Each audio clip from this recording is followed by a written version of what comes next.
আসসালামু আলাইকুম গাইস, অনেক দিন পর আপনাদের সামনে নতুন আরেকটি ব্লগ নিয়ে হাজির হয়েছি। আজকে আমি বাংলাদেশ থেকে মালয়েশিয়ার উদ্দেশ্যে রওনা হয়েছি। তো সেইখানে যেই প্লেসগুলো ঘুরবো ইনশাল্লাহ সেই বিষয়ে আপনাদেরকে কিছু ধারণা দেওয়ার চেষ্টা করব।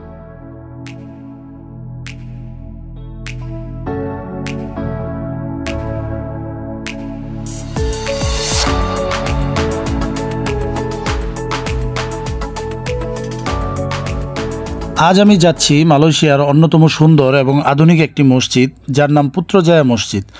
পুত্রজায়া লেকের ধারে গোলাপি পাথরে তৈরি এই মসজিদটি যেন এক আধুনিক স্বপ্নপুরী। দূর থেকে দেখলেই চোখে পড়ে এর রাজকীয় মিনার আর বিশাল গম্বুজ। 1997 সালে নির্মাণ শুরু হয়ে মাত্র 2 বছরের মধ্যে 1999 সালে এটির শুভ উদ্বোধন করা হয়। মসজিদটির স্থাপত্যে মালয়, পারস্য এবং ইসলামী ঐতিহ্যের অপূর্ব মিশ্রণ দেখা যায়। ভেতরে ঢুকতেই এক শান্ত পবিত্র পরিবেশ, ছায়াময় প্রার্থনা কক্ষ, দৃষ্টিনন্দন চিত্রকর্ম এবং বিশাল প্রাঙ্গণ। এখানে একসাথে প্রায় 15,000 মানুষ নামাজ আদায় করতে পারেন। আর সবচেয়ে মজার বিষয়, পর্যটকদের জন্য এটি উন্মুক্ত। শুধু আপনাকে নির্দিষ্ট ড্রেস কোড মেনে চলতে হবে। আপনি যদি অন্য ধর্মের লোক হন আপনি ভিতরে যেতে পারবেন, তবে সেক্ষেত্রে আপনাকে ওড়না পেঁচিয়ে, বা যদি মেয়ে হন আর কি, ওড়না পেঁচিয়ে আপনাকে ওইভাবে পর্দা করে ভিতরে যেতে হবে। পুত্রজায়া মসজিদ শুধু ধর্মীয় স্থাপনা নয়, বরং এটি মালয়েশিয়ার একটি সাংস্কৃতিক ও স্থাপত্যিক প্রতীক। যদি আপনি মালয়েশিয়া আসেন তাহলে এই মসজিদে না এলেই নয়। পুত্রজায়া মসজিদের পাশে যে ভবনটি দেখা যাচ্ছে তার নাম পেরদানা পুত্রা। এটি মালয়েশিয়ার প্রধানমন্ত্রীর দপ্তর হিসেবে ব্যবহৃত হয়। ভবনটির স্থাপত্যে ইসলামী, মালয় এবং ইউরোপীয় রেনেসাঁ স্টাইলের মিশ্রণ দেখা যায়।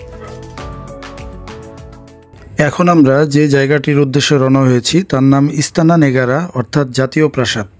সাধারণত পর্যটকরা প্রবেশ করতে না পারলেও বাইরে থেকে প্রাসাদের সৌন্দর্য উপভোগ করতে পারে। প্রবেশদ্বারের সামনে রাজপ্রহরী অর্থাৎ রয়্যাল গার্ড নিয়মিত অবস্থান করেন, যা ছবি তোলার জন্য জনপ্রিয় একটি স্থান। এখানে আমরা কিছুক্ষণ অবস্থানের পর আমরা এখন খুবই ক্লান্ত। আমরা এখন হোটেলের উদ্দেশ্যে রওনা হব।